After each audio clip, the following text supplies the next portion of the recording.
तो चलिए, Faraday law of electrolysis, Faraday's law of electrolysis.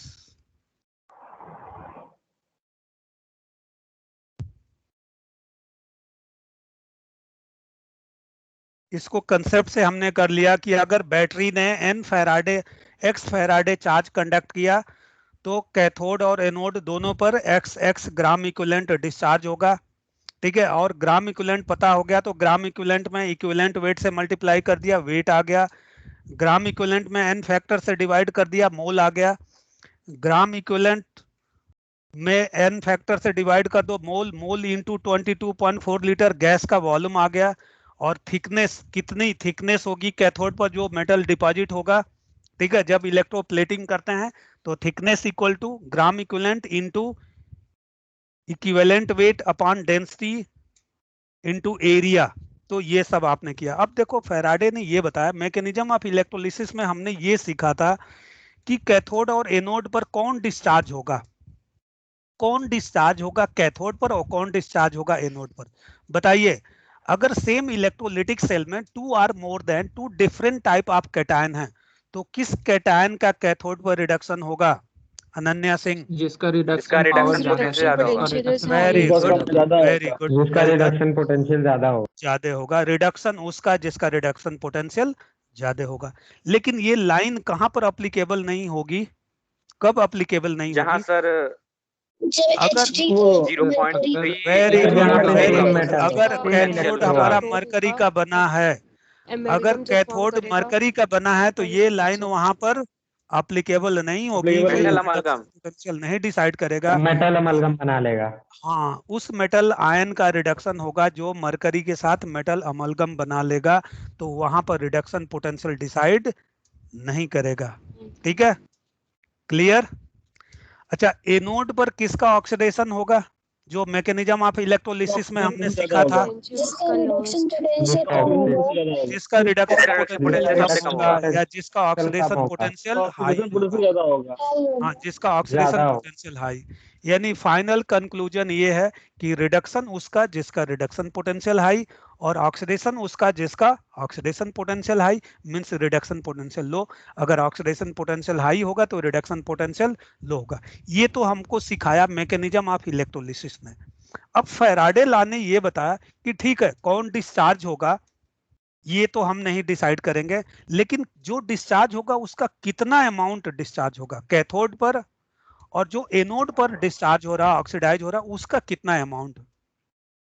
Faraday law कुछ नहीं है यार, फैराडे ने ये कहा the amount discharge at cathode is directly proportional to charge conducted by battery. तो सीधी सी बात है, देर तक इलेक्ट्रोलिसिस करोगे, बैटरी ज्यादा चार्ज कंडक्ट करेगी तो ज्यादा अमाउंट डिस्चार्ज होगा। फैराडे ने ये कहा the amount discharge at cathode or anode respective electrode is directly proportional to charge conducted by battery। Battery जितना ज्यादा चार्ज कंडक्ट करेगी कैथोड पर उतना ही ज्यादा अमाउंट, और एनोड पर भी उतना ही ज्यादा अमाउंट डिस्चार्ज होगा। ये कौन सा लॉ है यार, इसमें क्या रिसर्च करना है? सीधी सी बात, अगर बैटरी ने ज्यादा चार्ज कंडक्ट किया, और बैटरी का चार्ज कैसे निकालेंगे? Q equal to I into T. I अगर एम्पियर में है और टी सेकेंड में है, तो आई इंटू टी, ये क्यू किस में आएगा? कूलम में आएगा। तो सीधी सी बात है, अगर देर तक टी बढ़ा दोगे, देर तक अगर आपने इलेक्ट्रोलिसिस किया, तो ज्यादा अमाउंट चार्ज कंडक्ट होगा, ज्यादा more amount of charge conducted by battery, hence more amount of cathodic और anodic product discharge at cathode and anode. तो फैराडे लॉ बस यही है, W is directly proportional to Q। The charge amount discharge at respective electrode, amount discharge at respective electrode is directly proportional to charge conducted by battery। ये एक line में है, इसको statement में बोल दो जो देख रहे हो। W is directly proportional to Q, इसको लैंग्वेज में बोलना है। The amount discharge at respective electrode is directly proportional to charge conducted by battery। मैं किताबी बात नहीं कर रहा हूं। अब हम सभी जानते हैं कि जब प्रोपोर्शनलिटी साइन को हम हटाते हैं तो एक कांस्टेंट आता है, तो W equal to Z Q. अब जेड को क्या बोलते हैं? Z is the electrochemical equivalence. इस जेड को क्या बोलते हैं? Electrochemical equivalence. देखो बार बार इक्विवेलेंस आ रहा है, इसीलिए लॉ ऑफ इक्विवेलेंस मैंने बताया, इलेक्ट्रोकेमिकल इक्विवेलेंस इसका नाम है। अब जेड की वैल्यू हमको सबकी पता है, ये क्वेश्चन में नहीं दिया रहेगा जेड, जेड हमको पता है। तो ये जेड होता क्या है? जेड क्या होता है? Z electrochemical equivalence, Z equal to equivalent weight, जो डिस्चार्ज हो रहा है उसका इक्विवेलेंट वेट अपॉन 96500। बात समझ रहे हो? अब थोड़ा जेड की बात कर लेते हैं, फिर क्यू को आईटी से रिप्लेस करेंगे। जेड की बात मैं करता हूं। What is Z for hydrogen?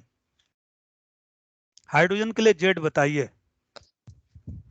इसका इक्विवेलेंट वेट 1 होता है, 1 upon 96500। What is Z for oxygen? सब लोग बताएंगे एक एक करके।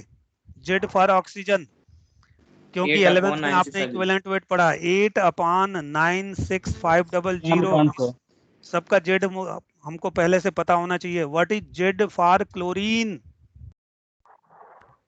35 point equivalent weight of chlorine upon 96500। What is Z for sodium? 23 upon 96500। What is Z for silver? यही सब न्यूमेरिकल में आएंगे, इसलिए इनको मैं करा रहा हूँ। 108 upon 96500। Yes. What is Z for magnesium? 12 upon 12 upon बोल रहे हैं, 96500। सभी लोग नहीं बोल रहे हैं। 12 अपॉन 96500। व्हाट इज जेड कोई आ फॉर गया। कैल्शियम? अच्छा, हाँ, 20 upon 20 upon 96500। Very good. What is Z for silver? Z for aluminium, कई बार एल्यूमिनियम का पता होना चाहिए। 9 upon 13 upon 96500। तो किसी का जेड क्या होगा यार? Very simple, Z of any species is equal to equivalent weight, उसका इक्विवेलेंट वेट अपॉन 96500। कई बार इक्विवेलेंट वेट में हम लोग कंफ्यूज हो जाते हैं। अब इक्विवेलेंट वेट का फार्मूला क्या है? ये तो 11th का पोर्शन है। इक्विवेलेंट वेट या equivalent mass molar weight upon upon number of ion N factor. N अब फैक्टर। ये अगर कोई एटम है तो एटम का एन फैक्टर क्या होगा? वैलेंसी। वैलेंसी। या फिर उसके आयन। और कोई कैटायन है तो उसका एन फैक्टर क्या होगा? यहाँ तो कैटायन ही कैथोड पर रिड्यूस होंगे, पॉजिटिव चार्ज। और अगर कुछ एनायन एनोड पर ऑक्सीडाइज हुआ तो उसका N factor negative charge. negative charge. ठीक है, तो हमको यहाँ तो इतना ही जरूरत है, लेकिन मैं आगे एक्सटेंड कर रहा हूँ। किसी एसिड का एन फैक्टर, बेसिसिटी होती क्या है? Number of replaceable hydrogen, number of hydrogen which are replaced by base, number of replaceable hydrogen, basicity. Per molecule कितने H प्लस वो फर्निश करेगा?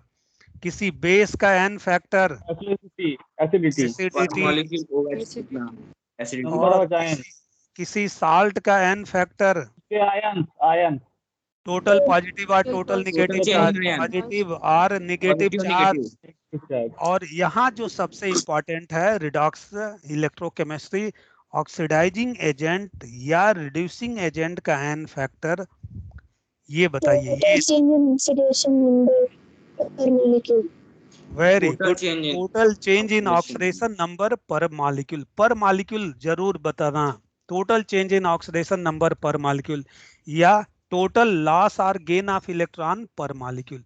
ये एन फैक्टर की मैं अलग से क्लास लूंगा। मुझे पता है कि आपने 11th में रिडॉक्स कायदे से नहीं किया है, उसमें अलग अलग एजेंट का एन फैक्टर, सिर्फ ऑक्सीडाइजिंग एजेंट है, सिर्फ ऑक्सीडाइजिंग एक्शन हो रहा है तो उसका एन फैक्टर, डिसप्रपोर्शनेशन में n फैक्टर, कम प्रोपोर्शनेशन में n फैक्टर, इंटरमॉलिक्यूलर रिडॉक्स में n फैक्टर, इंट्रामॉलिक्यूलर रिडॉक्स में n फैक्टर। ये अलग अलग रिडॉक्स रिएक्शन में n फैक्टर निकालने का तरीका अलग अलग है। ये इसको बहुत हल्के में मत लो, यही मेन चैलेंजिंग होता है। ग्राम इक्विवेलेंट इक्वेट करने तो सबको आता है, रिडॉक्स टाइट्रेशन के न्यूमेरिकल हो, इलेक्ट्रोकेमिस्ट्री के न्यूमेरिकल हो, जो सबसे इंपॉर्टेंट रोल प्ले करता है वो n फैक्टर प्ले करता है।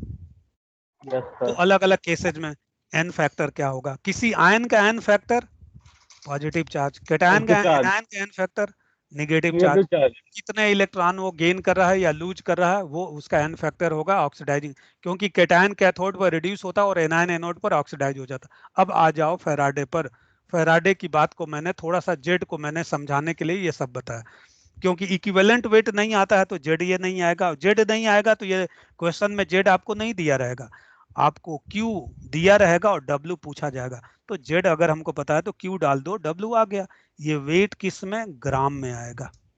अब क्यू को भी हम लोग रिप्लेस कर सकते हैं किससे, W equals Z I T, यही है Faraday law first, Faraday first law.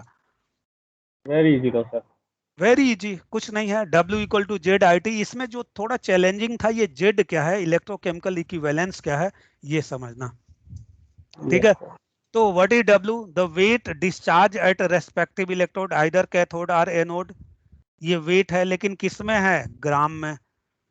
Z क्या है, equivalent weight upon 96500, equivalent weight gram में। आई क्या है, चार्ज कंडक्टेड बाय बैटरी, किस में लोगे, एम्पियर में। टी क्या है, टाइम, टाइम कितने टाइम तक बैटरी चार्ज कंडक्ट कर रही है, और टी किस में लेते हैं, सेकंड में। अगर कई बार टी जो है आपको आवर्स में दिया रहेगा, मिनट्स में दिया रहेगा, डेज में दिया रहेगा, ईयर्स में दिया रहेगा, तो हम ईयर्स, मंथ, डेज और आवर्स, मिनट्स को क्या सेकंड में कन्वर्ट नहीं कर सकते हैं, कर सकते हैं सर, कर सकते हैं ना। तो ये टाइम को हम किस में रखेंगे, सेकंड में। आई को किस में रखेंगे, एम्पियर में, कई बार मिली एम्पियर दिया होता है। डब्ल्यू जेड को इक्विवेलेंट वेट अपॉन 96500, इस तरह से वेट आ गया, कैथोड पर कितना ग्राम, एनोड पर कितना ग्राम। अच्छा अब वेट आ गया तो वेट में मोलर मास से डिवाइड करके मोल्स निकाल सकते हो, मोल्स में वेट में इक्विवेलेंट वेट से डिवाइड कर दिया तो ग्राम इक्विवेलेंट आ गया, वेट में मोलर मास से डिवाइड करके मोल निकाला, उसमें 22.4 से मल्टीप्लाई कर दिया तो गैस का वॉल्यूम आ गया, अगर कोई गैसियस है। हमने तो कंसेप्ट में ये सब कुछ डायरेक्ट बताया था,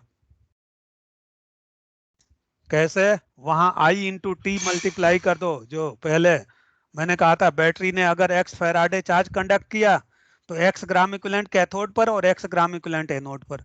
अगर ग्राम इक्विवेलेंट पता हो गया तो ग्राम इक्विवेलेंट में को हम वेट में, मोल में, वॉल्यूम में, थिकनेस कैथोड पर क्या होगी, ये सब कुछ हमने इससे रिलेट किया था। लेकिन फाइनल चार्ज को फैराडे में हम कैसे निकालेंगे, आई इंटू टी, आई को एम्पियर में, कई बार आई और टी दिया गया, और टाइम को सेकेंड में, I into T equal to Q, और ये क्यू कूलम में आएगा, और इसमें 96500 से डिवाइड कर दो तो ये चार्ज इन फैराडे आ गया। क्या आ गया, charge in Faraday, charge in Faraday, because 1 Faraday equal to how many coulomb, 96500 96500 अगर चार्ज हमारे पास कूलम में है उसको फैराडे में कन्वर्ट करना है तो उसमें 96500 से डिवाइड कर देंगे, because 1 Faraday equal to 96500 coulomb equal to 1 mole unit charge. 1 mole electron पर जितना चार्ज होता है वो 1 Faraday, 1 mole unit charge, 1 mole unit charge 1 Faraday के बराबर होता है। ये भी हमारे पास होना चाहिए, ठीक है। तो ये था Faraday first law. Faraday law ने क्या बताया, ये नहीं बताया कि कौन कैथोड पर और कौन एनोड पर, ये हमने कहां से डिसाइड किया, मैकेनिज्म ऑफ इलेक्ट्रोलिसिस से। फैराडे ने ये बताया कि जो भी कैथोड और एनोड पर डिस्चार्ज हो रहे हैं, the amount discharge at respective electrode is directly proportional to charge conducted by battery. ये क्यू चार्ज बैटरी कंडक्ट कर रही है तो W is directly proportional to Q. यही फैराडे फर्स्ट लॉ है, फैराडे फर्स्ट लॉ। इसी को आप स्टेटमेंट में बोल दो। कुछ लोग स्टेटमेंट सुंदर राइटिंग में लिख के उसको रटते रहेंगे। अरे what is Faraday first law? W is directly proportional to Q। जरूरत पड़े बोर्ड में लिखना है, लिख दो। The amount discharged at respective electrode is directly proportional to charge conducted by battery। Q को मैंने IT से रिप्लेस कर दिया, प्रोपोर्शनलिटी साइन को हटाया तो एक कांस्टेंट आया Z, जिसको इलेक्ट्रोकेमिकल इक्विवेलेंस मैंने बोला। किसी भी स्पीशीज का Z मुझे पता है, उसका इक्विवेलेंट वेट अपॉन 96500, ये वैल्यू डाल दो। चार्ज को, करंट को एम्पियर में, टाइम को सेकेंड में, Z equivalent weight upon 96, W आ गया, वेट आ गया, वेट आ गया तो मोल आ गया। ठीक है, सब कुछ कैलकुलेट कर सकते हैं। This was the Faraday first law, this is Faraday first law.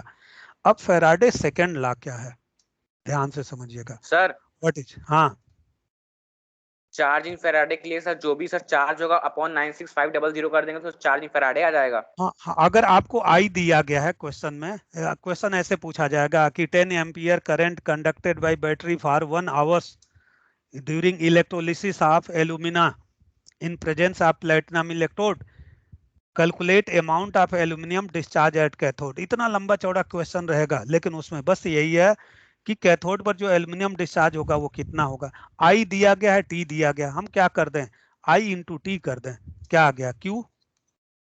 लेकिन आई किस में, यूनिट का ध्यान, एम्पियर में, और टी किस में, एम्पियर, सेकंड में। सेकंड में होना चाहिए। टी सेकंड में होना चाहिए। टाइम मिनट में दिया है, आवर्स में दिया है, डेज में दिया है, तो उसको सेकंड में कन्वर्ट करो। करंट एम्पियर मिली एम्पियर में दिया है, एम्पियर में कन्वर्ट करो। I into T equal to Q, आप तो जानते ही हो। अब इस क्यू में डिवाइड कर दो किससे, 96500 से। 96500 क्यू अपॉन 96500 इक्वल टू एक नया फार्मूला मैं बता रहा हूं, वेट डिस्चार्ज एट इलेक्ट्रोड, कोई भी हो सकता है, एनोड या cathode, upon equivalent weight, upon equivalent weight. हम ये भी लिख सकते हैं, volume discharge, volume of gas discharge at anode upon 22.4 into N factor. हम ये भी लिख सकते हैं equal to number of gram equivalent. सिर्फ किताबी बातें और उसको फील करना समझना, दोनों में बहुत अंतर है। Number of gram equivalent discharge at cathode or anode, and this is also equal to number of Faraday, number of Faraday charge in Faraday. आप बताइए, मैंने कहा था ना कि अगर बैटरी ने x फैराडे चार्ज कंडक्ट किया तो x ग्राम इक्विवेलेंट कैथोड पर और x ग्राम इक्विवेलेंट एनोड पर, और चार्ज को फैराडे में कैसे कन्वर्ट करोगे, चार्ज इन कूलम अपॉन 96500। ये एक बड़ा रिलेशन, वही बातें हैं, मैं अलग अलग ढंग से आपके सामने रख रहा हूं, लाइन तो एक ही है। अगर हमको ये पता चल गया कि बैटरी ने x फैराडे चार्ज कंडक्ट किया तो कैथोड पर x ग्राम इक्विवेलेंट, एनोड पर भी x ग्राम इक्विवेलेंट, ठीक है, ग्राम इक्विवेलेंट सेम होंगे, स्पेसीज अलग अलग हैं कैथोड एनोड पर, उनके मोल अलग अलग हो सकते हैं अगर एन फैक्टर डिफरेंट है, वॉल्यूम अलग अलग हो सकते हैं अगर एन फैक्टर डिफरेंट है। एन ये फैक्टर। ये सब कुछ पिछली क्लास में हम लोग डिस्कस कर चुके हैं। यस सर, नोट्स लिखवाए थे एक ठो। हाँ, नोट्स लिखा हुआ था। ग्राम इक्विवेलेंट हमेशा सेम होगा, मोल तब सेम होगा जब दोनों का एन फैक्टर सेम होगा, वॉल्यूम तब सेम होगा जब दोनों का एन फैक्टर सेम होगा, ठीक है, और ये सारी चीजें डिस्कस किया था। तो कई लोग इस फार्मूले को देखकर परेशान हो जाते हैं, सर ये तो आपने बताया ही नहीं था, वही है। हाँ बोलिए अर्पित। सर एक क्वेश्चन है सर, एक्सरसाइज 3.2 में सर 8th वाला सर, वो पेज समझ नंबर आप नहीं आ रहा। बताइए। 116। Page number 116। 116 इसी से रिलेटेड है, तब आपने पूछा या इधर उधर का? सर इसी का है सर, रिलेटेड है। तो बिल्कुल इसी का है, तो बिल्कुल सही टाइम पर 116।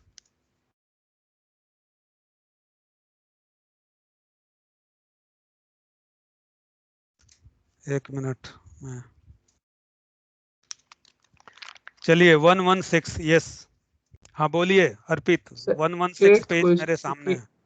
8th question sir. Question number 8, in the समझ नहीं आ इलेक्ट्रोलिसिस रहा of alkaline water. Alkaline water तो समझ में आया ना? है। Yes sir, basic water. हाँ, in electrolysis of alkaline water. Question को 2 बार सभी लोग पढ़िए। 2 बार सबने पढ़ लिया? Yes sir. Yes sir. तो चलिए, क्या समझा आपने? सर इसमें बोल रहा है कि इलेक्ट्रोलिसिस हो रहा है जिसमें जो इलेक्ट्रोलिसिस वाटर ऑफ है अल्कलाइन वाटर और total sir 1 mole gas is evolve. 1 Yes, mole sir. Gas evolve हुई। The amount of water decompose. Very simple question Arpit. Total 1 mole gas evolve हुई, ठीक है? The Yes, sir. Total water decompose would be. ये देखिए, अगर question आप समझ गए तो इसको ऐसे करिएगा। ये बताइए, अगर 1 मोल वाटर डिकम्पोज होगा, 1 मोल वाटर, तो बताओ कैथोड पर हाइड्रोजन आयन कितना मोल हाइड्रोजन डिस्चार्ज होगा? 1 मोल हाइड्रोजन। 1 मोल। अगर ये 1 मोल Yes, वाटर है तो 1 मोल वाटर से कैथोड पर 1 मोल हाइड्रोजन गैस निकलेगी और एनोड Yes, पर sir. Half mole oxygen gas. Half mole. Half mole. मैंने बार बार कहा है कि अगर x लीटर हाइड्रोजन एनोड पर कैथोड पर डिस्चार्ज हो रही है तो x/2 लीटर ऑक्सीजन एनोड पर डिस्चार्ज होगी। बात समझ रहे हो? Yes, sir. अब बताइए, अगर ये x/2 प्लस x दो की मोल। वैल्यू 1 है तो x की वैल्यू, ये बताइए क्या होगा? अगर ये टोटल कितना हुआ ये बताओ? ये 1 मोल और ये हाफ मोल। 2/3. ये x मैं क्यों ले रहा हूं? अगर मैं ये 1 मोल है, अगर ये x मोल वाटर होता तो ये x मोल हाइड्रोजन और x/2 मोल ऑक्सीजन। अगर 1 मोल वाटर है तो ये कितना होगा हाइड्रोजन? 1 मोल और ऑक्सीजन कितना? Half mole. कितना मोल डिस्चार्ज हुआ? 1 + 1/2, 3/2 मोल। 3/2 मोल gas discharge from 1 mole water. किससे? 1 मोल वाटर से। तो बताइए, 1 मोल गैस डिस्चार्ज फ्रॉम 1 बताओ 3/2 कितना आ जाएगा? 2/3. 2/3। 2/3. में क्या था? कुछ नहीं था क्वेश्चन में। Yes, sir. ठीक है, हमने कहा था कि अगर हाइड्रोजन x लीटर डिस्चार्ज होगी तो ऑक्सीजन उसका आधा। तो अगर 1 मोल वाटर हम ले लें तो हाइड्रोजन 1 मोल डिस्चार्ज होगी, यानी 1 मोल का मतलब 22.4 लीटर, और ऑक्सीजन हाफ मोल डिस्चार्ज होगी यानी 11.2 लीटर। ठीक है, तो अगर 1 मोल गैस डिस्चार्ज होगी, हम 1 मोल पर पहले कहते हैं, अगर 3/2 मोल गैस डिस्चार्ज हुई तो कितने मोल वाटर से? 1 मोल वाटर से। 1 मोल वाटर जब भी कंप्लीटली इसकी इलेक्ट्रोलिसिस होगी, ये एसिडुलेटेड वाटर या अल्कलाइन वाटर की इलेक्ट्रोलिसिस करके हम हाइड्रोजन और ऑक्सीजन गैस बनाते हैं, तो 1 मोल से 1.5 मोल गैस निकलेगी। तो 1 मोल गैस के लिए कितना मोल वाटर चाहिए? 2/3 मोल। 3/2 mole gas obtained from 1 mole water, then 1 mole gas obtained from how many moles of water?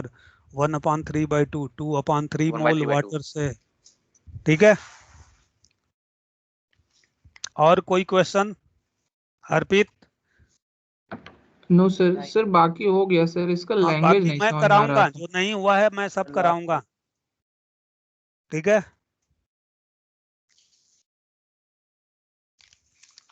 तो अभी हम लोग तो अब फैराडे सेकेंड लॉ की बात करेंगे।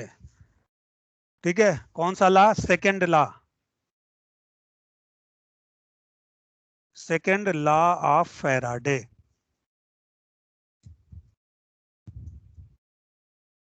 ये सेकेंड लॉ क्या है? फैराडे ने कहा था, whenever two or more than two electrolytic cell connected with same battery in series। अच्छा, आप फिजिक्स में भी पढ़ते हो, रेजिस्टेंस का, कैपेसिटर का, बैटरी का पैरेलल कॉम्बिनेशन और सीरीज कॉम्बिनेशन आपको ये आता है कि नहीं?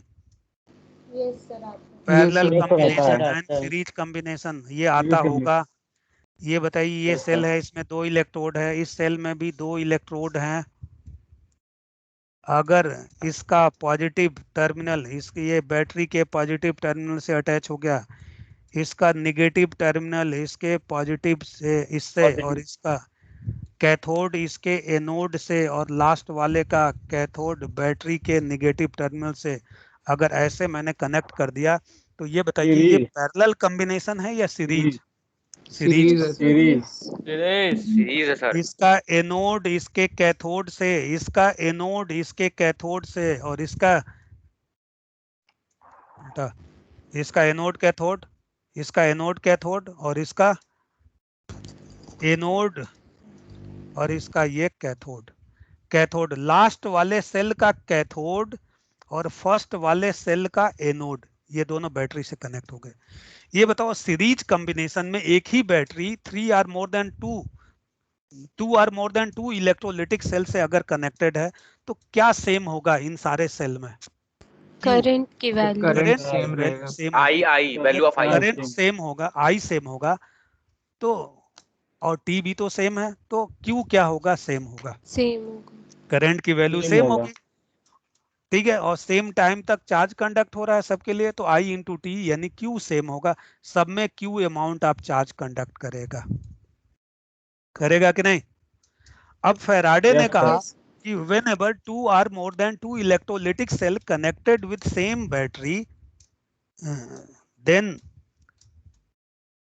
same number of gram equivalent discharge at each electrode, सारे इलेक्ट्रोड पर सेम ग्राम इक्विवेलेंट डिस्चार्ज होगा। मैंने ये कहा था कि अगर किसी बैटरी ने x फेराडे चार्ज कंडक्ट किया तो उस सेल के, उस इलेक्ट्रोलिटिक सेल के दोनों इलेक्ट्रोड पर ग्राम इक्विवेलेंट सेम होते हैं, x ग्राम इक्विवेलेंट डिस्चार्ज होंगे। वही बात तो है। इन्होंने ये कहा कि सपोज करो अगर कैथोड पर फर्स्ट वाले सेल के एनोड पर W1 ग्राम, यहाँ इस पर W2 ग्राम, इस पर W3 ग्राम डिस्चार्ज हो रहा है, इस पर W4 ग्राम डिस्चार्ज हो रहा है, इस पर W5 ग्राम डिस्चार्ज हो रहा है और इस पर W6 ग्राम डिस्चार्ज हो रहा है, तो इन्होंने एक रिलेशन दे दिया W1 अपॉन E1, इसका weight upon equivalent weight must be equal to W2 upon W2 E2, it must be also equal to W3 upon E3 must be equal to W4 upon E4। इन सबके equivalent weight अलग अलग होंगे। अभी particular example लेकर इसको समझा रहा हूं। And this is equal to number of, क्या लिखूं, नंबर ऑफ ग्राम इक्विवेलेंट, है क्या gram equivalent, and this is also equal to number of charge conducted by battery in Faraday, number of Faraday, charge conducted by battery in Faraday, charge by battery in Faraday, number of Faraday equal to number of gram equivalent। ये बात तो हम वहां पर general concept में ही discuss कर चुके हैं। तो what is Faraday second law? Whenever 2 are more than 2 electrolytic cell connected with same battery, then same gram equivalent discharge at each electrode of each cell, हर सेल के हर इलेक्ट्रोड पर same gram equivalent discharge होंगे। अरे यार wait upon equivalent wait, ये है क्या gram equivalent? Weight upon equivalent, सबका वेट जो जो डिस्चार्ज हो रहा है उनके उनके वेट में उनके इक्विवेलेंट वेट से डिवाइड कर दो तो इनका ग्राम इक्विवेलेंट आ गया। जब सब सेम बैटरी से सारे कनेक्टेड हैं, सारे इलेक्ट्रोलिटिक सेल में सेम चार्ज कंडक्ट हो रहा है, तो same gram equivalent discharge definition फिर से बोल दीजिए, होंगे। डेफिनेशन फिर से बोलिए। हाँ, whenever मैं लिख दूं या सुन लीजिए, whenever 2 are more than 2 electrolytic cell connected in series with same battery, whenever 2 are more than 2 electrolytic cell connected in series with same battery, then same gram equivalent discharge at each electrode of each cell, at each electrode of each cell। इसी को अलग अलग language में मैं लिख सकता हूं, same gram equivalent discharge at each electrode in each cell, हर सेल में हर इलेक्ट्रोड पर सेम ग्राम इक्विवेलेंट डिस्चार्ज होगा, क्योंकि सेम बैटरी से कनेक्टेड है। ग्राम इक्विवेलेंट तो सेम होगा, क्या वेट सेम होगा? नहीं, जरूरी नहीं है। नहीं क्या मोल सेम होगा? ये भी जरूरी नहीं है। हाँ, ये भी जिनका जरूरी n नहीं है। फैक्टर सेम होगा उनका मोल सेम होगा। क्या वॉल्यूम, अगर कोई गैस डिस्चार्ज हो रही है तो क्या गैस का वॉल्यूम सेम होगा? ये भी जरूरी नहीं है। अगर n फैक्टर भी। फैक्टर सेम होंगे तब वॉल्यूम सेम होगा। बट क्या सेम रहेगा? ग्राम इक्विवेलेंट हमेशा सेम रहेगा यार। Law of equivalence. फाइनली सब सारे इलेक्ट्रोड पर सारे सेल में सेम ग्राम इक्विवेलेंट डिस्चार्ज होगा। ठीक है, तो इसको इस तरह से हमने रिलेट कर दिया। इसको हम ऐसे भी डिफाइन कर सकते हैं, whenever two or more than two electrolytic cell connected in series with same battery, then amount discharge at each electrode in the ratio of their equivalent weight. अपने अपने इक्विवेलेंट वेट के ratio में ये discharge होंगे। ठीक है, अब जरा बताइए, अब मैं एक पर्टिकुलर एग्जांपल ले रहा हूं। मैं 3 सेल को सेम बैटरी से कनेक्ट कर रहा हूं और इन 3 सेल में इलेक्ट्रोड प्लेटिनम के हैं। इलेक्ट्रोलाइट अलग अलग हैं, 2 ही सेल ले लो। ये इलेक्ट्रोड किसका बना है? प्लेटिनम। प्लेटिनम का। प्लेटिनम इलेक्ट्रोड हैं और इनमें इलेक्ट्रोलाइट अलग अलग मैंने लिया।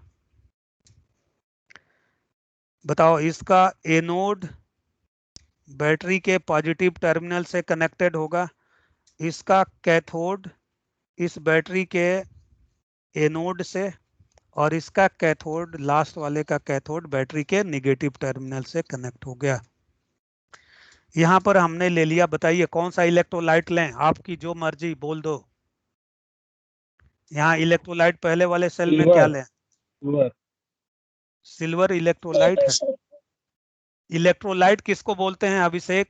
अ substance which can conduct charge in aqueous state by or the flow of or in molten state. Which can conduct charge by the help of ion. Silver तो metallic conductor है, इसमें फ्री इलेक्ट्रॉन होंगे, ये ion में थोड़े dissociate होगा। Sir copper आपको sulphate बोलना, ले लीजिए। आपको बोलना कॉपर चाहिए से silver copper. Chloride, silver copper. Nitrate, mercury silver ले लीजिए। सल्फेट, सिल्वर वही chloride, copper silver sulphate. Sulphate, silver copper sulphate. बोलिए क्या लें? Potassium copper chloride. Sulphate. Potassium chloride. चलिए HCl। Potassium chloride. और इसमें क्या लें? Copper sulphate. Cupric sulphate. Sulphate. अब बताइए, इस इलेक्ट्रोड पर कॉपर जाकर डिपॉजिट होगा। कौन कौन कॉम्पिटिटर हैं? एक्वस क्यूप्रिक सल्फेट है ना, एक्वस क्यूप्रिक सल्फेट। तो बताइए कैथोड पर कौन कौन जाएगा? Cupric ion. और कौन जाएगा? Hydrogen ion. किसका रिडक्शन? वाटर किसका रहेगा, reduction? Hydrogen. Cu+. Hydrogen Cu plus Cu का। का पहले होगा। कौन कह रहा है हाइड्रोजन? Cu प्लस का रिडक्शन उसका जिसका Cu का होगा, reduction sorry sir. Potential high, इसका प्लस 0.34 और हाइड्रोजन का 0। जीरो। कॉपर का 0। रिडक्शन होगा, ये 2 इलेक्ट्रॉन गेन करके किस में कन्वर्ट हो जाएगा? कॉपर सॉलिड में। इस पर कॉपर जाकर यस डिपॉजिट सर। होगी। और इस एनोड पर बताइए सल्फर का। सल्फर का। सल्फर तो है ही नहीं यहाँ पर। अरे सल्फेट और सल्फर में बहुत बड़ा अंतर है। सल्फेट हाँ, एनायन जाएगा और हाइड्रोक्सिल एनायन जाएगा। किसका होगा? हाइड्रोक्सिल यस का, सर।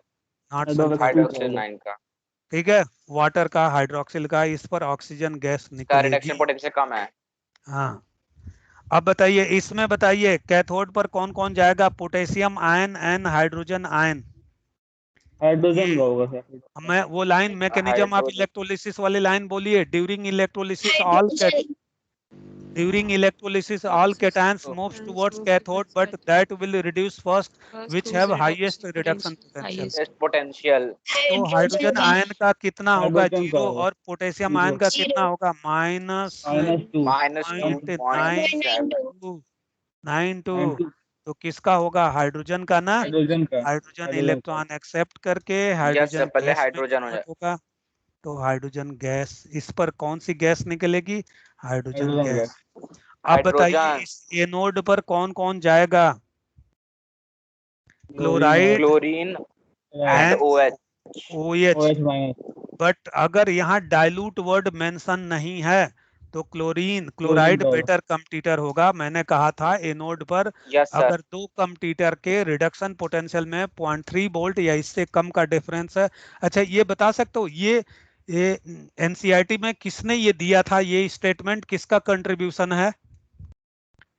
अगर 2 इलेक्ट्रोड, 2 एनायन है एनोड पर और उनके रिडक्शन पोटेंशियल में 0.3 वोल्ट का डिफरेंस है, ठीक है, तो वो एनोड पर ऑक्सीडाइज होता है जिसका रिडक्शन जिसका कंसंट्रेशन हाई होता है, इसी को ओवर वोल्टेज ज्यादा होता है।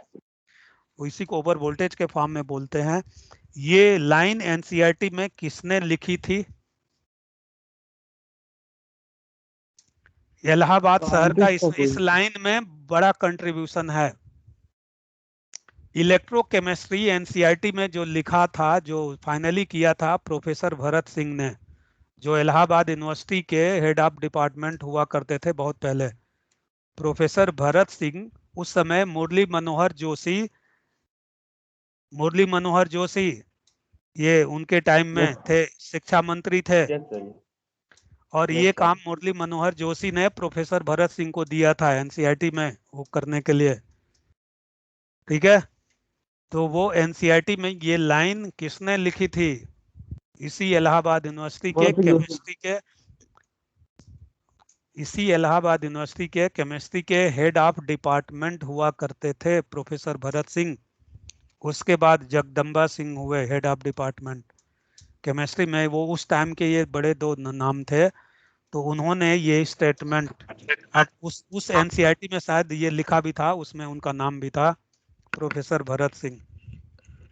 आपके पेरेंट्स के जमाने की बात कर रहा हूँ, आपके जमाने की नहीं, आपने तो सुना भी नहीं होगा। बात समझ रहे हो? तो यहाँ जिसका कंसंट्रेशन हाई होगा, तो बताओ एनोड पर कौन ऑक्सीडाइज होगा? क्लोरीन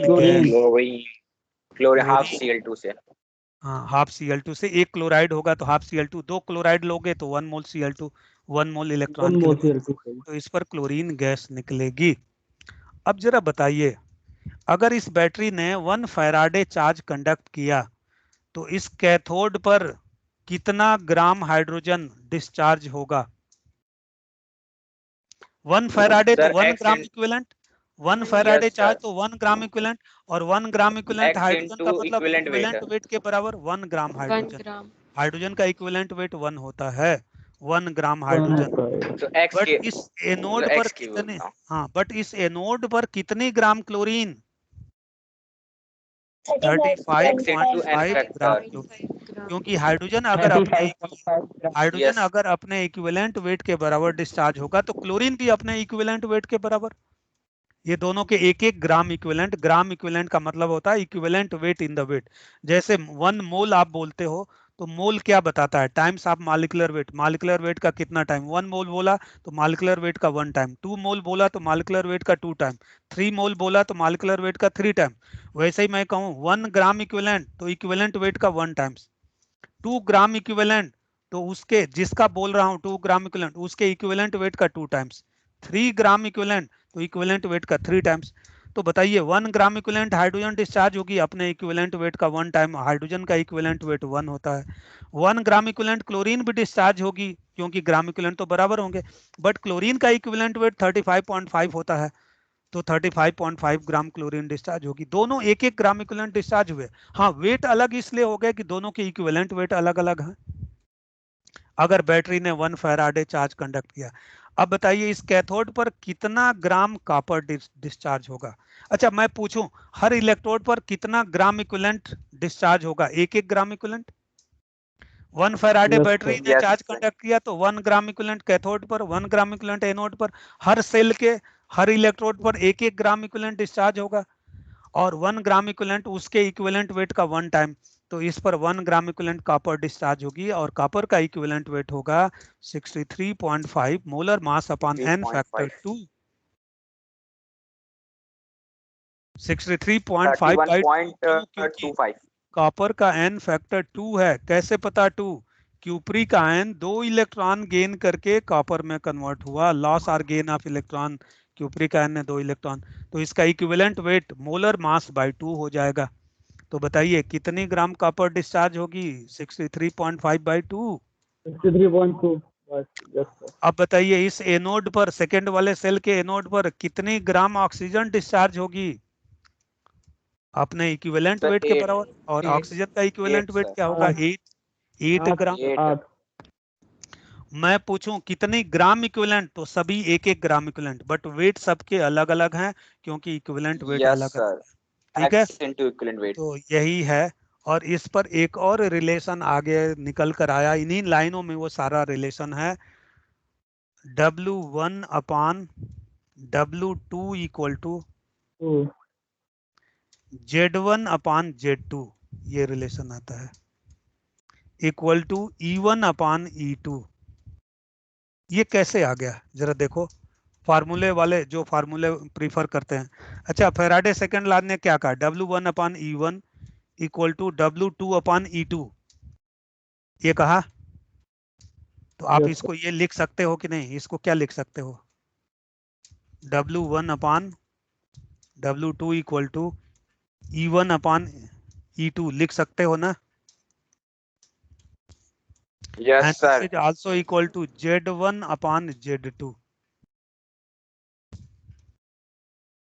जो फैराडे सेकंड लॉ क्या है, whenever two or more than two electrolytic cell connected with same battery, then amount discharge on each electrode in each cell Gram is equivalent same। ratio of their gram equivalent, ratio of their equivalent weight, ratio of their equivalent weight। तो equivalent weight का ratio क्या है, ई first का equivalent weight E1, दूसरे का E2, तो इनका wait इनके इक्विवेलेंट वेट के रेशियो में डिस्चार्ज होगा। और यही रेशियो Z1 अपान Z2 आता है। ये कैसे आ गया, Z1 हमने कहा क्या कहा था, Z क्या है, इक्विवेलेंट वेट अपान 96500 है ना, तो Z1 क्या होगा, E1 अपान 96500, Z2 क्या होगा, E2 अपान 96500, 96500 96500 कट कैंसिल हो जाएगा। जाएगा, कैंसिल हो जाएगा ना 96500, तो ये आएगा कि नहीं, Z1 अपान Z2। क्लियर। तो W1 yes sir. Upon W2 equal to E1 upon, ये सब फार्मूले देखकर आप परेशान होने लगते हो, लेकिन मैं पहले ही एक लाइन में ये सारी चीजें, सारे क्वेश्चन वहीं से हो जाएंगे। हाँ, लेकिन फिर भी ये मैं इसलिए बता रहा हूँ फार्मूले, ताकि जब आप किताबें खोलते हो तो बार बार ये आपके सामने आते हैं, आपको लगता है सर ने तो ये बताया ही नहीं था। ये तो मैं एक लाइन में पहले ही बता दिया था कि अगर बैटरी ने x फैराडे चार्ज कंडक्ट किया तो हर इलेक्ट्रोड पर x ग्राम इक्विवेलेंट डिस्चार्ज होगा, ग्राम इक्विवेलेंट सेम। और पहले ही बता दिया था gram equivalent at cathode must be equal to gram equivalent at anode, law of equivalence से उसको रिलेट किया था। तो this is Faraday second law, ये फैराडे सेकंड लॉ है। ठीक है, और भी क्या रिलेशन मैंने दिया, बोलो एक रिलेशन और, Q upon 96500 equal to weight discharge, electrode upon equivalent discharge at electrode, any electrode, cathode और एनोड, अपॉन इक्विवेलेंट वेट, जो डिस्चार्ज हो रहा है उसका इक्विवेलेंट। इक्विवेलेंट वेट को मोलर मास से हम रिप्लेस कर सकते हैं। इस इक्विवेलेंट वेट को किससे मैं हटा सकता हूँ, molar mass upon n factor. तो हाँ, तो हम इसको ये भी तो लिख सकते हैं, weight discharge into N factor upon molar mass, molar mass ये मोल हो गया, और n फैक्टर ऊपर चला जाएगा इनटू n फैक्टर। तो आप जिस फार्मूले में कंफर्टेबल हो, फार्मूले से करना चाहते हो, कंसेप्ट से करना चाहते हो, जैसे करना चाहते हो उस तरीके से आप करोगे। ठीक है, एक और फार्मूला कह दो, Q अपान 96500, सब वही एक लाइन में है, equal to volume discharge, volume of gas discharge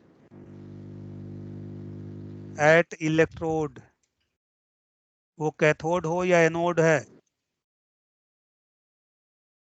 upon 22.4 into n factor. ये वॉल्यूम किस में, STP पर, किस में, लीटर में, वेट की जगह पर वॉल्यूम। हमसे क्वेश्चन पूछा जाएगा कि बताओ बैटरी ने इतना कूलम चार्ज कंडक्ट किया, कैथोड पर कितनी लीटर गैस डिस्चार्ज होगी, तो Q upon 96500 upon volume discharge at electrode upon 22.4 into N factor. N factor एक ऐसी चीज है जो ऑलमोस्ट हर जगह आ रही है। आप कहोगे सर फैराडे फर्स्ट लॉ में वहां इक्विवेलेंट वेट कैसे निकालोगे, एन सब फैक्टर में आ रही है सर, बहुत इंपॉर्टेंट है ये।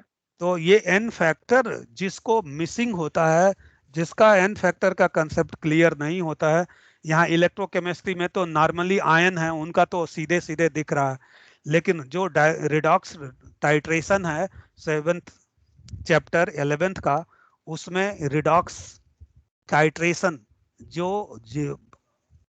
बेस्ट क्वेश्चन जहां से फ्रेम होते हैं वहां भी हमको यही ग्राम इक्विवेलेंट इक्वेट करना होता है और वहां भी हमको इसी एन फैक्टर की जरूरत होती है। तो मैं कभी 1 से 1.5 क्लास सिर्फ एन फैक्टर पर लूंगा।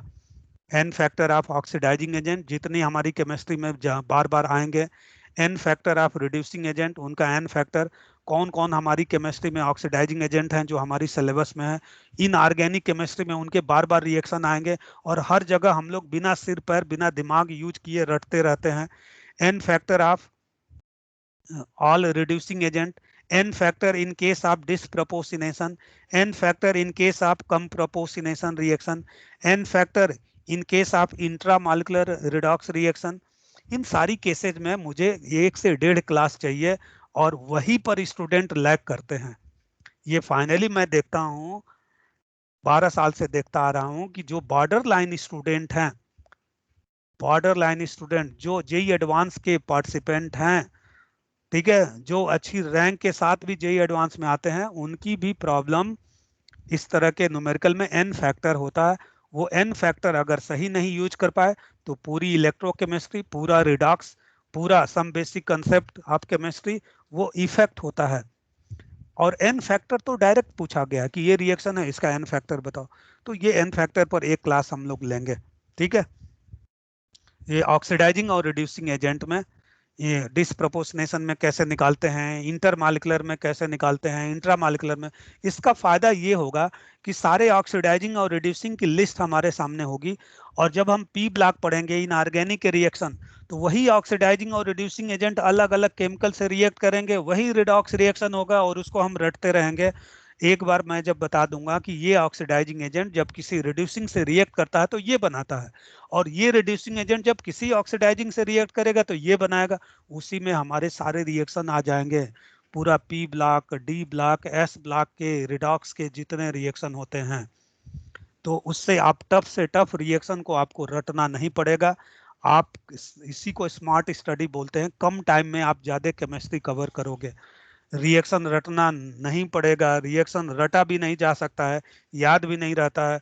मुझे सारे रिएक्शन मेरे दिमाग में हैं उस कंसेप्ट की वजह से, रटा नहीं है मैंने, क्योंकि अगर कोई रिएक्शन अगर मुझे याद है तो मैं उसको अपना पार्ट नहीं मानता हूं, जब तक उसके पीछे लॉजिक क्या है, यार ये क्यों यही बनाया, ये क्यों नहीं बनाया, ऐसा क्यों नहीं हुआ, और यही रिएजेंट इस एसिडिक मीडियम में ये बना रहा है, बेसिक मीडियम में कुछ अलग बना रहा है, न्यूट्रल मीडियम में अलग बना रहा है। ये सब जैसे लॉजिकली आप चीजों को समझने लगते हो, फील करने लगते हो ना, बड़े बड़े रिएक्शन आपके लिए इजी होंगे, बड़े बड़े रिएक्शन आप तुरंत लिख लोगे। ठीक है, तो रटने वाला टाइम आपका बचेगा, आप कॉन्फिडेंट होते जाओगे, चीजें डिलीट नहीं होंगी, बार बार रट कर भूलेंगी नहीं। तो ये कुछ चीजें हैं, थोड़ा सा ये क्लासेस टफ हो जाती हैं कंसेप्चुअल होने की वजह से, बट अच्छे स्टूडेंट हमेशा इन चैलेंजेस को एक्सेप्ट करते हैं। ठीक है, तो ये हम लोग आगे करेंगे। तो this is Faraday second law. अब मैं आपको कुछ होमवर्क दूंगा। गड़बड़ी क्या होती है कि पढ़ाते जाते हैं और क्वेश्चन नहीं कराते हैं, लास्ट में क्वेश्चन कराते हैं, तो आप कई जगह लैग करने लगते हो। तो मैं आपको होमवर्क ये दूंगा, पेज नंबर 116। पहले तो हमने कंडक्टेंस वगैरह कर लिया था, उसी समय कंडक्टेंस के क्वेश्चन करने चाहिए था, इसलिए अब मैं फैराडे लॉ पर बेस्ड जितने क्वेश्चन हैं इनको एक बार आप ट्राई करोगे। ठीक है, फैराडे लॉ पर जितने क्वेश्चन हैं उनको ट्राई करोगे। फैराडे लॉ पर सर हमें थोड़ी प्रॉब्लम हो रही है बस। सिर्फ फैराडे लॉ, अभी देखो सेल वगैरह एक्चुअली पढ़ाना क्यों पड़ता है, बीच बीच में कुछ ऐसे क्वेश्चन आ जाते हैं जो आप नहीं कर पाओगे। नहीं सर, तो वो मैं नहीं आपको कुछ क्वेश्चन मार्क कर रहा हूँ। Yes sir.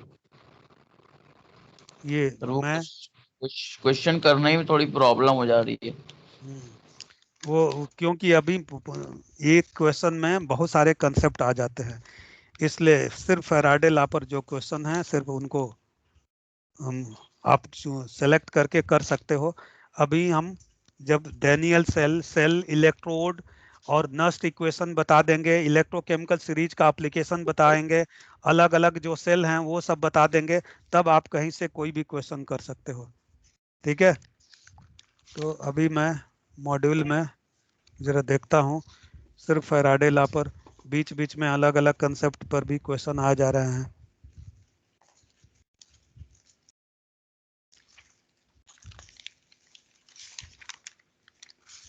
इधर गए या सारे क्वेश्चन?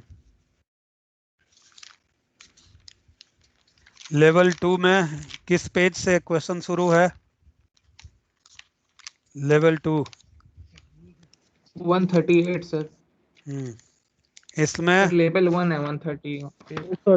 113 इसमें मैं कुछ क्वेश्चन मार्क कराऊंगा आपको। चलिए, क्वेश्चन नंबर 1 अभी नहीं कर पाओगे, क्वेश्चन नंबर 2 नहीं, नस्ट इक्वेशन पर बेस्ड है। सर पेज नंबर कौन सा है सर? Page number 149। इस पर सिर्फ फैराडे लॉ पर बेस्ड कोई क्वेश्चन नहीं है, नहीं कर पाओगे, नहीं कर पाओगे। आगे बढ़ते हैं।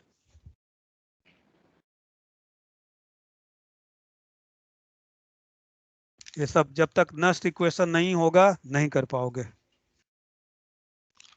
सर दिया है। सर लेवल 1 से दे दीजिए सर, मेंस वाले से। मेंस वाले लेवल 1, चलिए लेवल 1 में देखते हैं प्योर फैराडे लॉ पर। चलिए क्वेश्चन नंबर 20, ये भी सेकेंडरी सेल आ गया ना। सेकेंडरी सेल और प्राइमरी सेल में क्या अंतर है? What is secondary cell? वो भी सेल पढ़ाना पड़ेगा। Sir, secondary cell can be charged by passing electric current.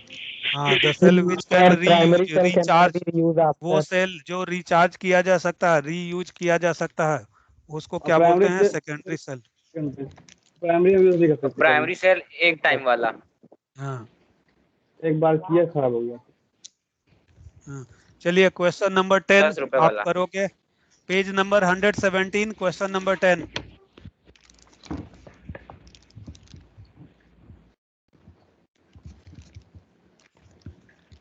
Question number 10, question number 8 इन्होंने पूछ दिया, क्वेश्चन नंबर 7, क्वेश्चन नंबर 6 ये पिछले कंसेप्ट पर है।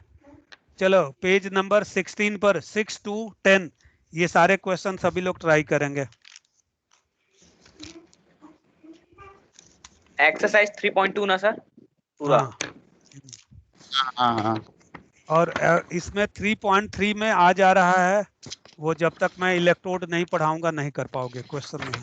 आगे क्वेश्चन मिलेंगे अलग अलग फैराडे ला के वही एक्सरसाइज में इसमें, लेकिन छोड़ो अभी रहने दो, पढ़ा लेने दो, करा लेने दो। इसके बाद मैं कराऊंगा आपको, ठीक है, कर लेने के बाद ही करेंगे क्वेश्चन, एक एक क्वेश्चन हम डिस्कस करेंगे खुद। इसके बाद हम लोग करेंगे इलेक्ट्रोड, ठीक है, नस्ट इक्वेशन या इलेक्ट्रोकेमिकल सीरीज। पहले दो चीजें हैं, इलेक्ट्रोड, इलेक्ट्रोकेमिकल सेल, सारे इलेक्ट्रोड, इलेक्ट्रोकेमिकल सीरीज, ये मैं नेक्स्ट क्लास में कराऊंगा। तो थोड़ा सा स्टार्ट कर दीजिए। What is electrode? Daniel cell के विषय में थोड़ा सा बता दें। इलेक्ट्रोड किसको बोलते हैं? गैस इलेक्ट्रोड, मेटल इलेक्ट्रोड, पहली तो बात करो metal electrode. What is metal electrode? Actually जो भी क्वेश्चन है उसमें कई चीजें मिक्स होकर, इसलिए मैं अभी नहीं दे रहा हूं। What is metal electrode? Electrolysis नहीं, electrode. What is metal electrode? Anyone who can define metal electrode? Metal electrode क्या होता है? An arrangement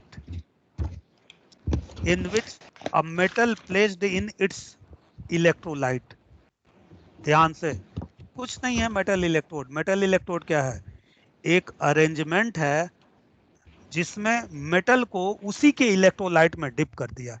अगर ये मेटल M है तो इसको हमने मेटल के इलेक्ट्रोलाइट में डिप कर दिया। इस अरेंजमेंट को हम बोलते हैं मेटल इलेक्ट्रोड। तो what is metal electrode? An arrangement where an electrode M arrangement, is depend sir active electrolysis. वो सब हो चुकी है। An arrangement sir in which, active electrolysis में भी तो मतलब सेम ये रहता है सर। हाँ बिल्कुल, in which, बोलिए, in which a metal is a dipped metal into dip in Metal is own placed in its own electrolyte. हाँ metal in all electrolyte. is placed dip in in its own electrolyte. Electrolyte. electrolyte. In its electrolyte, in its electrolyte, यानी metal, जो metal है उसी का electrolyte. Copper को copper sulphate में, silver को silver chloride में, ठीक है। किसी भी मेटल को अगर उसी के इलेक्ट्रोलाइट में डिप करते हैं तो इस अरेंजमेंट को क्या बोलते हैं? Metal electrode. ध्यान से, metal electrodes are electron two लिखे टाइप। हैं। हाँ इलेक्ट्रॉन, इलेक्ट्रोड कर दो यार। अब बताओ, metal electrodes are two type.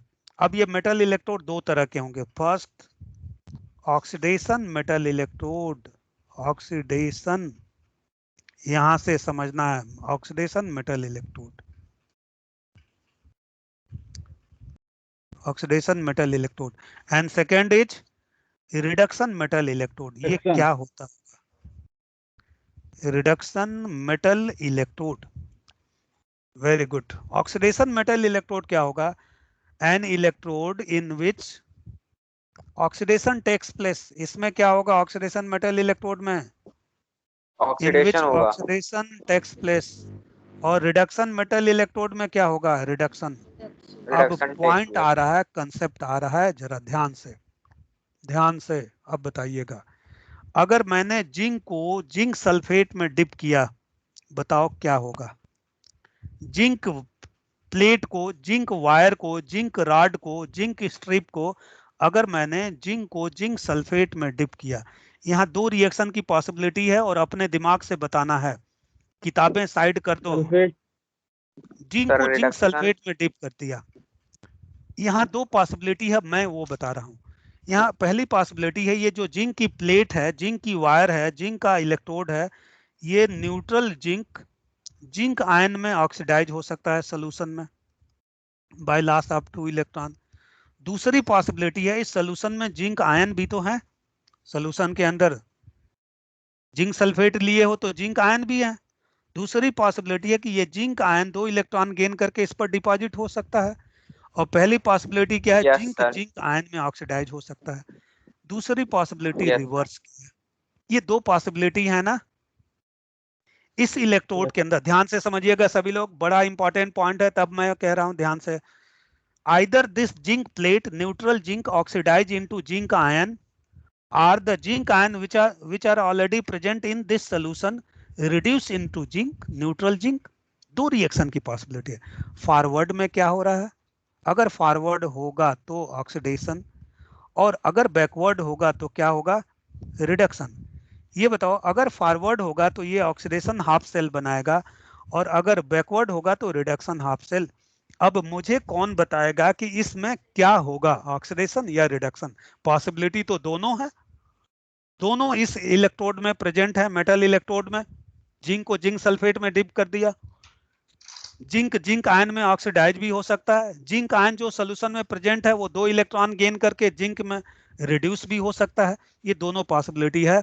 अब हमको डिसाइड करना है कि क्या होगा। कितने लोग बताएंगे? फॉरवर्ड प्रोसेस होगा या बैकवर्ड?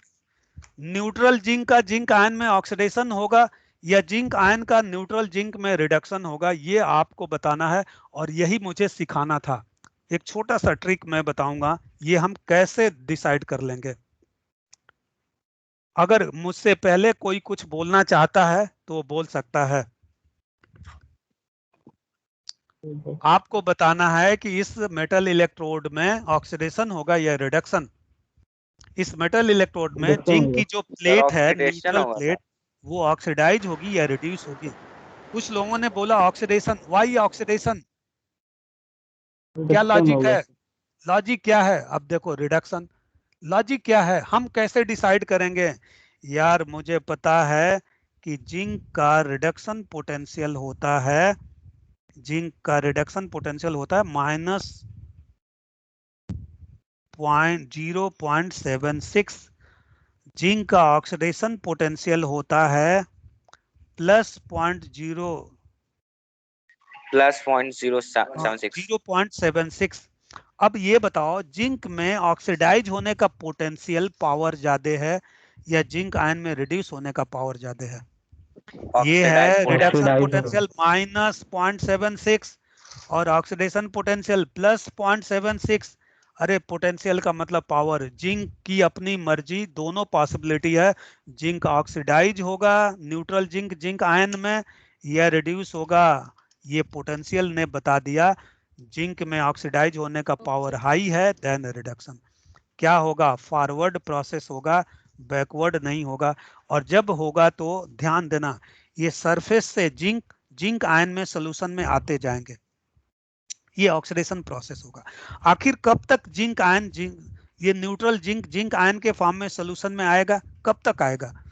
ये प्लेट थिनर होती जाएगी, पतली होती जाएगी। हमने बाहर से कोई बैटरी नहीं कनेक्ट किया, बाहर से कोई एनर्जी नहीं दिया, ये इसकी अपनी ये प्रोसेस स्पॉन्टेनियस हो रहा है।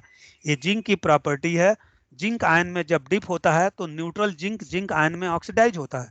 अब सोल्यूशन के अंदर जिंक आयन का कंसंट्रेशन बढ़ता जाएगा, सोल्यूशन में पॉजिटिव चार्ज बढ़ता जाएगा, सोल्यूशन पॉजिटिव चार्ज होता जाएगा और प्लेट हमारी निगेटिव चार्ज होती जाएगी। प्लेट क्यों निगेटिव चार्ज होती जाएगी? क्योंकि ये सरफेस से जो न्यूट्रल जिंक गया वो 2 इलेक्ट्रॉन प्लेट पर छोड़ दिया। ये जो 2 इलेक्ट्रॉन है वो सोल्यूशन में नहीं जाएंगे, प्लेट पर छोड़ गया।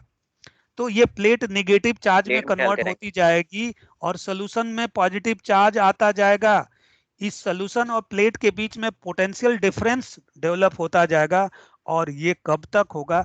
जैसे इस सोल्यूशन और प्लेट के बीच में पोटेंशियल डिफरेंस 0.76 होगा, अब ये इक्विलिब्रियम में आ जाएगा।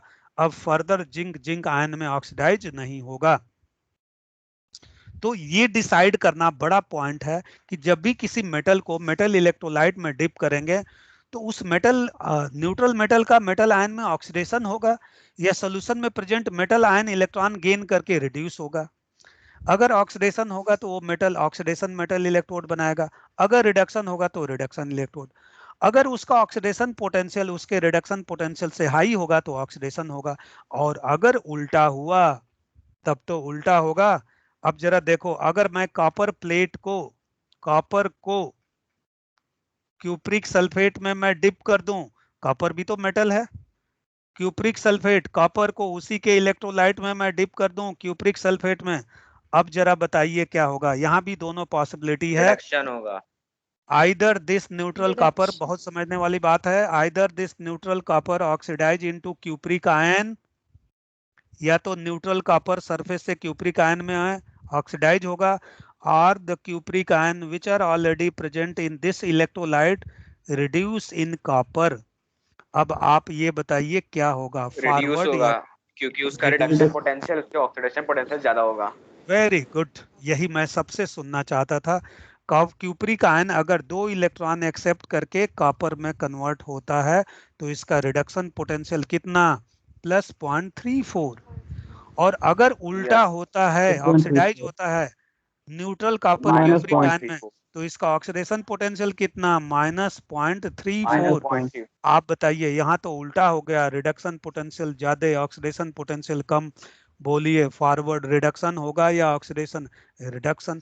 यही तो हम पढ़ते आ रहे हैं कि रिडक्शन उसका जिसका रिडक्शन। तो जब हमने कॉपर को क्यूप्रिक सल्फेट में डिप किया तो उल्टा हुआ। अब इस सोल्यूशन में जो क्यूप्रिक आयन है, बहुत सारे क्यूप्रिक आयन हैं, ये इस प्लेट पर जाएंगे और डिपॉजिट होते जाएंगे ये क्यूप्रिक आयन। अच्छा, अब इसको 2 इलेक्ट्रॉन कौन देगा? अरे इस कॉपर वायर में, प्लेट में बहुत सारे मोबाइल इलेक्ट्रॉन हैं, तो इस क्यूप्रिक आयन जो सोल्यूशन में है उस कॉपर प्लेट से 2 इलेक्ट्रॉन लेगा, और 2 इलेक्ट्रॉन लेगा तो अब कॉपर प्लेट तो पॉजिटिव चार्ज में कन्वर्ट होती जाएगी, प्लेट पॉजिटिव चार्ज, क्योंकि इसने इलेक्ट्रॉन तो क्यूप्रिक आयन को दे दिया, और ये इस पर क्यूप्रिक आयन की नई लेयर डिपॉजिट होती जाएगी। सोल्यूशन में क्यूप्रिक आयन का कंसंट्रेशन कम होता जाएगा। अब बताओ सोल्यूशन में ये जो सल्फेट एनायन था ये एक्सेस सरप्लस हो जाएगा, Yes, sir. तो यहाँ सोल्यूशन निगेटिव चार्ज में कन्वर्ट होता जाएगा। सोल्यूशन में negative charge, yes sulphate sir, का साथ नीचे छोड़ छोड़ गया, जाएगा, कॉपर गया, इलेक्ट्रॉन रिलीज हो जाएगा। हाँ, और प्लेट किस में, पॉजिटिव चार्ज में कन्वर्ट हो गई। यस ऊपर सर, उल्टा हुआ था, प्लेट निगेटिव चार्ज में और सोल्यूशन किस में, पॉजिटिव चार्ज में। यहाँ पॉजिटिव में। प्लेट पॉजिटिव चार्ज में और सोल्यूशन, इनके बीच में जैसे ही पोटेंशियल डिफरेंस 0.3 वोल्ट होगा, अब ये इक्विलिब्रियम में, अब फर्दर ये प्रोसेस नहीं होगा। आपने देखा दोनों केसेस में मैंने दो अलग अलग मेटल को उसी के इलेक्ट्रोलाइट में डिप किया, एक ने ऑक्सीडेशन हाफ सेल बनाया और दूसरे ने रिडक्शन हाफ सेल। एक ने यस सर, कैथोडिक इलेक्ट्रोड बनाया और दूसरे ने, एक ने एनोडिक बनाया और एनोडिक। दूसरे ने एनोडिक। कैथोडिक। तो यही बातें हम लोग अगले कैथोडिक। क्लास में डेप्थ में डिस्कस करेंगे, इसको समझेंगे। अब जब एक वायर लेकर इसको मैं इससे कनेक्ट कर दूंगा और साल्ट ब्रिज से कनेक्ट कर दूंगा अगल बगल में बनाकर, तो यही एक सेल बन जाएगा जिसका नाम होगा डैनियल सेल। मैंने डायरेक्ट डैनियल सेल नहीं बनाया, ताकि ये बातें मुझे समझानी थी आपको, ठीक है। वो सारे मेटल, फाइनल कंक्लूजन ये निकल कर आया कि वो सारे मेटल जिनका रिडक्शन पोटेंशियल प्लस एक्स है, पॉजिटिव है, वो मेटल रिडक्शन मेटल इलेक्ट्रोड बनाते हैं, वो ऐसा शो करेंगे। और वो सारे मेटल रिड्यूस फर्स्ट कर जिनका जाएंगे, रिडक्शन पोटेंशियल निगेटिव होगा, माइनस एक्स वोल्ट है, वो ऑक्सीडेशन हाफ सेल ऑक्सीडाइज कर बनाएंगे। जाएंगे। और जिनका जैसे कॉपर, सिल्वर, गोल्ड, मरकरी, इनके साथ अगर इन्हीं के इलेक्ट्रोड में डिप करोगे तो ये रिडक्शन हाफ सेल बनाएंगे, ये होगा। लेकिन जितने मेटल जिनका रिडक्शन पोटेंशियल नेगेटिव होता है, जैसे जिंक, सोडियम, मैग्नीशियम, ठीक है, इनका अगर रिडक्शन पोटेंशियल, इनका इलेक्ट्रोड बनाए तो वो एनोडिक हाफ सेल बनाएगा, उसमें ऑक्सीडेशन होगा। यानी अगर मेटल का रिडक्शन पोटेंशियल निगेटिव तो ऑक्सीडेशन हाफ सेल, मेटल का रिडक्शन पोटेंशियल पॉजिटिव तो रिडक्शन हाफ सेल। ऐसे ही दो हाफ सेल को जब हम जोड़ देते हैं तो एक कंप्लीट सेल बन जाता है। डैनियल सेल यहाँ बन जाएगा, जिंक को जिंक सल्फेट में और कॉपर को कॉपर सल्फेट में, वायर को जोड़ दिया, करंट कंडक्ट होने लगेगी, इलेक्ट्रॉन की ये डायरेक्शन, करंट की ये डायरेक्शन, ये सब मैं लॉजिकली समझाऊंगा। और फिर इनको साल्ट ब्रिज से कनेक्ट करना पड़ेगा, क्योंकि एक ऐसी स्टेज आएगी जब करंट का कंडक्शन, इलेक्ट्रॉन का मूवमेंट रुक जाएगा, ठीक है, क्योंकि सोल्यूशन, एक सोल्यूशन में पॉजिटिव चार्ज और दूसरे सोल्यूशन में negative charge, positive charge solution electron को जाने नहीं देगा, नेगेटिव चार्ज सोल्यूशन इलेक्ट्रॉन को आने नहीं देगा। इसको ओवरकम करने के लिए साल्ट ब्रिज की जरूरत पड़ी, और जब साल्ट ब्रिज से ऐसे दो हाफ सेल को हमने कनेक्ट कर दिया तो कंप्लीट सेल बन गया, that will be Daniel cell. इसको फिर से मैं समझाऊंगा और फिर डैनियल सेल बनाऊंगा, और डैनियल सेल की मैकेनिज्म आपके सामने क्रिस्टल क्लियर होने चाहिए, क्योंकि इस पर तमाम स्टेटमेंट। इसके बाद हम लोग electrochemical series and then next equation करेंगे अलग अलग, तब जाके आप क्वेश्चन कर पाओगे, क्योंकि मिक्स क्वेश्चन है। चलिए, ओके, थैंक यू एवरीवन। तो I think Thank time, you, sir. नहीं अभी टाइम है यार, 4 मिनट है, 4 मिनट टाइम है, मुझे लगा टाइम हो गया। चलिए, तो अब इन दोनों हाफ सेल को मैं अगल बगल बना रहा हूं। एक हाफ सेल में हमने जिंक प्लेट को किस में डिप कर दिया, जिंक प्लेट खुद को के solution जिंक में। सल्फेट में डिप कर दिया। ये कैसा सोल्यूशन है, जिंक सल्फेट। क्या होगा बताने की जरूरत है मुझे। और इसी के नहीं बगल सर, में दूसरा हाफ सेल मैंने लिया, ठीक है, ऑक्सीडाइज। कॉपर को कॉपर सल्फेट में डिप कर दिया। इसमें क्या यस सर, होगा, रिड्यूस कर रिडक्शन जाएगा। होगा, ठीक है। क्यूप्रिक सल्फेट इलेक्ट्रोलाइट और ये कॉपर की प्लेट है। ये बताओ, जब इन दोनों को हमने कनेक्ट नहीं किया वायर से, साल्ट ब्रिज से, तब भी इनके अंदर प्रोसेस होगा, क्या होगा, ये जिंक आयन में प्रोसेस सोल्यूशन में कंटिन्यूस रहेगा। ऑक्सीडाइज होगा, यस इस सर, प्लेट नेगेटिव चार्ज और में, और नेगेटिव बनता सोल्यूशन जाएगा। पॉजिटिव चार्ज में।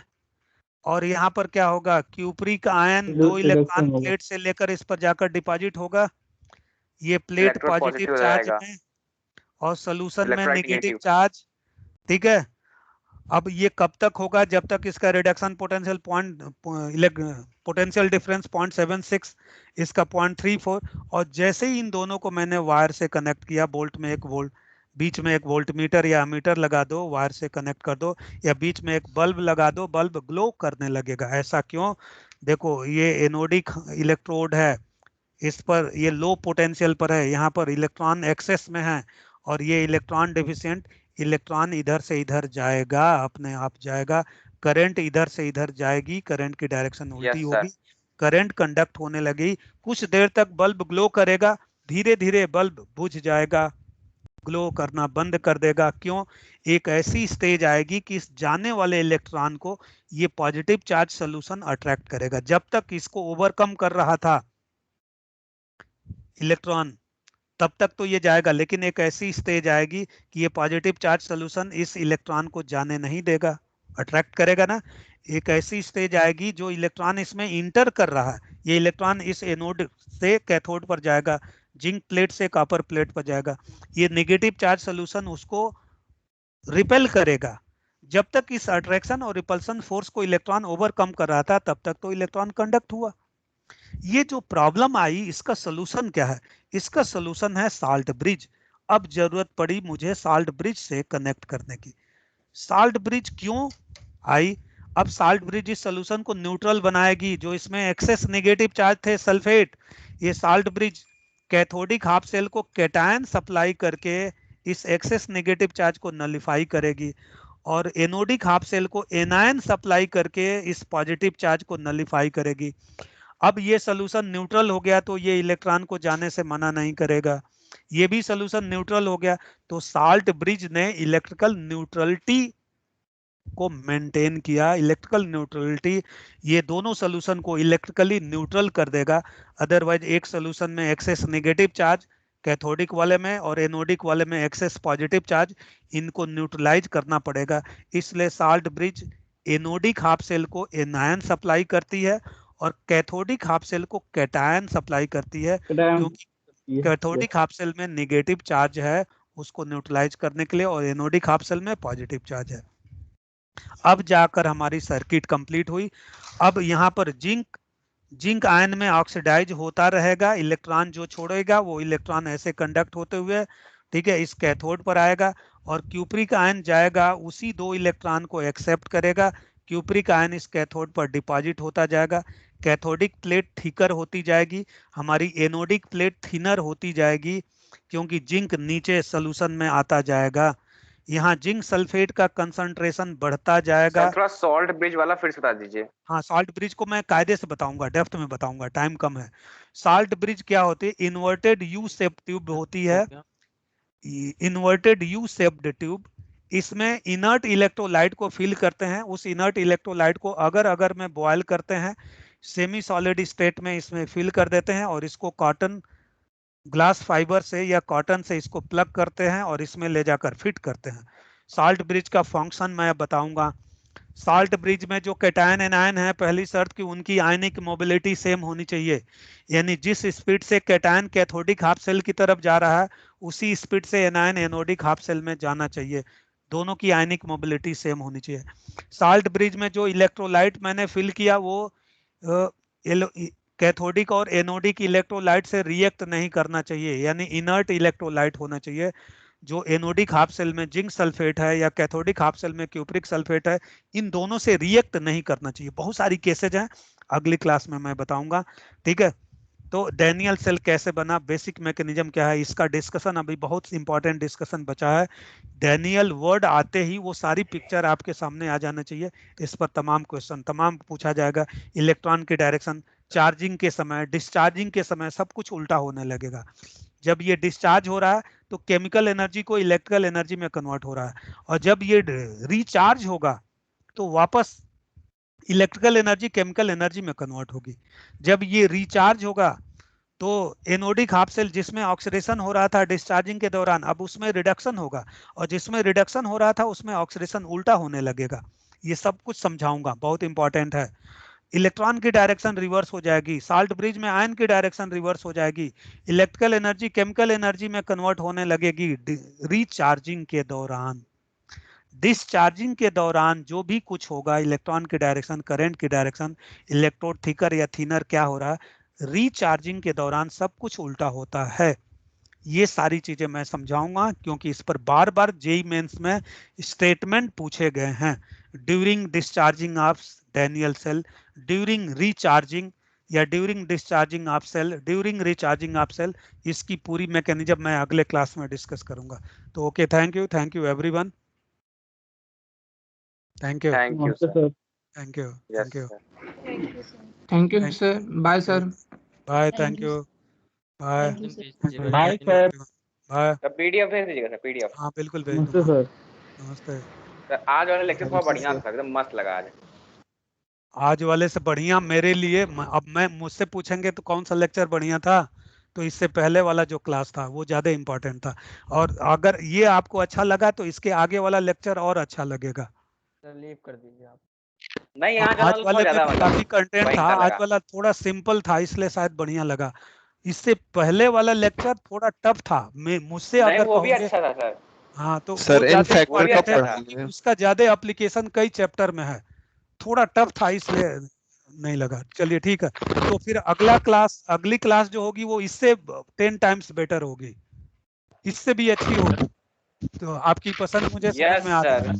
चलिए okay, thank you everyone, thank you, thank you sir, ठीक है सर, पीडीएफ भेज दीजिएगा सर, थैंक यू। पीडीएफ।